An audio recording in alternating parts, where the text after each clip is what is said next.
यहाँ पर देखिए, जनरली क्या होता है कि हम लोग कोई भी काम करते हैं या मान लीजिए आप पढ़ रहे हैं, तो हमेशा एक लॉजिकल ऑब्जर्वेशन रखिए, हर चीज़ पे ध्यान दीजिएगा, तो बहुत सारी चीज़ें आपको क्लियर हो जाएगी। तो मैं कई बार इधर-उधर इंटरव्यू लेने जाता हूँ बच्चों का, पूछता हूँ कोई चीज़ को तो बताते नहीं। जैसे मैंने इसको देखा, मैंने देख कर के और मैं उस पे रिएक्ट कर रहा हूँ या आप देख कर के आप मान लीजिए इलेक्ट्रिकल के बच्चे हैं, आप डिप्लोमा कर रहे हैं, बीटेक कर रहे हैं और चीज़ों को देख कर के आप रिएक्ट नहीं कर रहे हैं या सोच नहीं रहे हैं, तो गड़बड़ है।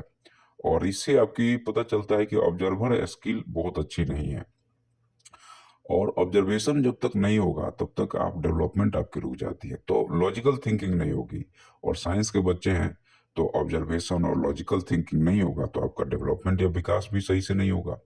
इसलिए हमेशा हमें जो है सो एक लॉजिकल थिंकिंग के साथ जीना चाहिए या लॉजिकल थिंकिंग सोचना चाहिए। कोई भी चीज़ आप देख रहे हैं, कहीं पे भी जा रहे हैं, तो आपके क्वेश्चन दिमाग में उठते रहना चाहिए कि आखिर में ऐसा क्यों है? और खास करके जो इलेक्ट्रिकल के बच्चे हैं, आपको हर जगह पे वो सेम चीज़ें दिखती है, लेकिन आप सोचते ही नहीं हैं। और जब सोचेंगे नहीं, तो आपको कोई चीज़ होगा नहीं या फिर आपका प्रोग्रेस रुक जाएगा। आप जो किताब में पढ़ लिए, वो तो ऐसे ही बोरिंग टीचर पढ़ा रहा है, सामने वाला बहुत कम लॉजिकल रूप से कोई चीज़ लोग पढ़ाते हैं। बस वो किताब में लिखा है, वो पढ़ लिए हैं, वही आपको पढ़ा देंगे। लेकिन वो लिखा क्यों गया? उसके पीछे का लॉजिक क्या होगा? आखिर में कोई ना कोई, जैसे मैं ये वीडियो बना रहा हूँ, इसलिए मैं बना रहा हूँ क्योंकि मैंने फ़ील किया है कि जब बच्चे को पूछो तो बच्चा बताता नहीं है। तो इसलिए मुझे मजबूरी में इसको करना पड़ता है ताकि आपको समझ में आए कि मैं क्या कहने की कोशिश कर रहा हूँ। अब आइए हम लोग वीडियो पे आते हैं।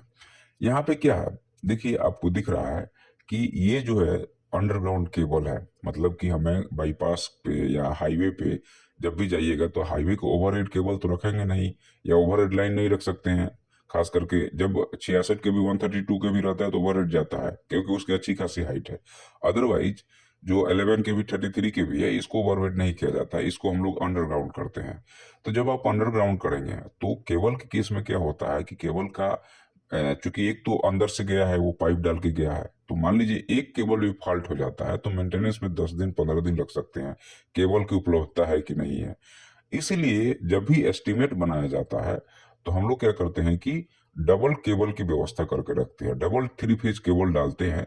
और मान लीजिए कि अभी लाइन हमारी खराब हो गई, एक केबल फॉल्ट हो गया, तो हम लोग क्या करते हैं कि सप्लाई को दूसरे केबल से जोड़ करके तुरंत चालू कर देते हैं। मान लीजिए कि उस साइड कोई बहुत बड़ी फैक्ट्री है या कुछ ऐसा चीज है या कोई गवर्नमेंट ऑर्गेनाइजेशन है जिसको अगर हमें बिजली सप्लाई बाधित कर देंगे तो बहुत सारा प्रॉब्लम झेल सकता है या बहुत सारी इशू हो सकती है। तो उसी चीज को कम करने के लिए यहाँ पे डबल केबल प्रोटेक्शन दिया जाता है। यहाँ देखिए 2 केबल है, एक ऑलरेडी रनिंग है और एक ओपन छोड़ के रखे हैं क्योंकि मान लीजिए कि कई बार ऐसा हम अपन जब हम लोग काम करते हैं तो कई बार ऐसा होता है कि केबल फॉल्ट हो गया। केबल फॉल्ट हो गया तो कुछ नहीं हो सकता है भाई। जब तक केबल नहीं आएगा, केबल आने में टाइम लगता है, एस्टीमेट बनना, ये बनना, वो बहुत टाइम लग जाता है, गवर्नमेंट प्रक्रिया है। तो इसलिए एस्टीमेट में ही 2 केबल डाल दो ताकि एक फॉल्ट हो जाए तो दूसरे को अपन जोड़ दें और उसको जो फॉल्ट हो गया है उसको समय के साथ मेंटेन कर लेंगे और फिर उसको डाल करके फिर उसको रेडी मोड में रखेंगे कि अब दूसरा वाला फॉल्ट हो जाएगा तो उसका यूज कर लेंगे। तो ये करके रखना चाहिए। और इसीलिए आपको भी जब भी आप जाते हैं देखते हैं तो इस तरह के जब क्वेश्चन आते हैं या इस तरह के जो क्वेश्चन हैं, ये प्रैक्टिकल क्वेश्चन है और ये आपको भी आना चाहिए, समझ में आना चाहिए कि आखिर में ऐसा क्यों किया गया है। अदरवाइज कोई मतलब नहीं है। धन्यवाद।